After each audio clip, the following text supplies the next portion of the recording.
kebersihan menjadi fokus utama atau menjadi salah satu syarat utama kita melaksanakan suatu ibadah. Rasulullah SAW bersabda, "At-tahuru syatrul iman." Artinya, bersuci adalah separuh dari iman atau sebagian dari iman. Artinya, ketika kita menjaga kebersihan, kita senantiasa sudah beriman kepada Allah dan Rasul-Nya.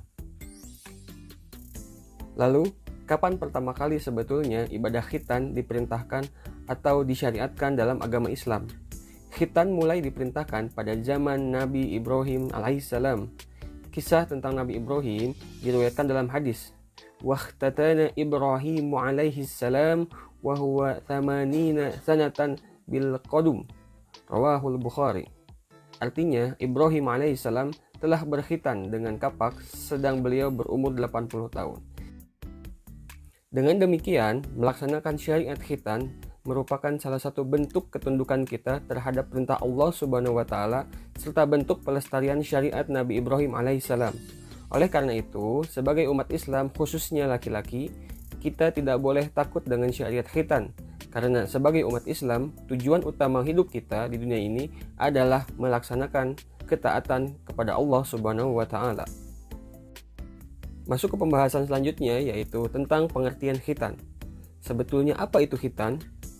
Khitan dibagi menjadi dua pengertian, secara bahasa dan istilah. Secara bahasa, khitan berasal dari kata bahasa Arab yaitu kata khatana, yang artinya memotong. Sedangkan secara istilah, khitan adalah membuka atau memotong kuluf atau kulit yang menutupi ujung kemaluan laki-laki dengan tujuan agar bersih dari kotoran dan suci dari najis. Dengan bersihnya dari kotoran dan suci dari najis, maka ibadah yang kita lakukan menjadi sempurna dan tidak tertolak amalannya. Lalu, sebetulnya apa manfaat dari kita melaksanakan khitan? Dilihat dari sisi kebersihan, khitan adalah sebuah ibadah yang membantu kita menjaga kebersihan badan. Ketika seorang anak laki-laki yang belum berkhitan buang air kecil, air seninya atau air kencingnya akan tertinggal sedikit pada kuluf atau kulit di ujung kemaluannya dan itu sulit untuk dibersihkan. Padahal, sebagaimana kita ketahui bahwa salah satu syarat sholat adalah suci badan, pakaian, dan tempat dari najis. Artinya, jika seorang laki-laki yang belum berkhitan melaksanakan sholat, kemungkinan besar sholatnya tidak sah. Oleh karena itu, Nabi Muhammad SAW memerintahkan laki-laki untuk berkhitan. Dari sisi kesehatan, khitan juga mempunyai banyak manfaat. Menurut para dokter, kuluf yang tidak dipotong akan menjadi sarang kuman. Jika dibiarkan terus-menerus, kuman-kuman tersebut dapat menimbulkan infeksi, bahkan menimbulkan penyakit yang sangat berbahaya.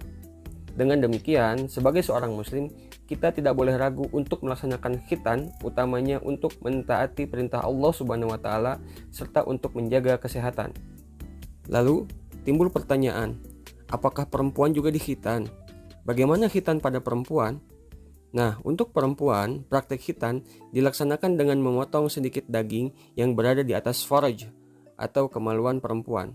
Namun, berbeda dengan laki-laki, tujuan khitan pada perempuan adalah untuk menjaga kesucian perempuan dan tidak menjadi salah satu syarat wajib perempuan untuk melaksanakan ibadah. Artinya, jika perempuan tidak melaksanakan khitan, ibadahnya tetap sah dan insya Allah tetap diterima oleh Allah Subhanahu wa ta'ala. Alhamdulillah, materi hari ini kita cukupkan sekian. Warahmatullahi wabarakatuh.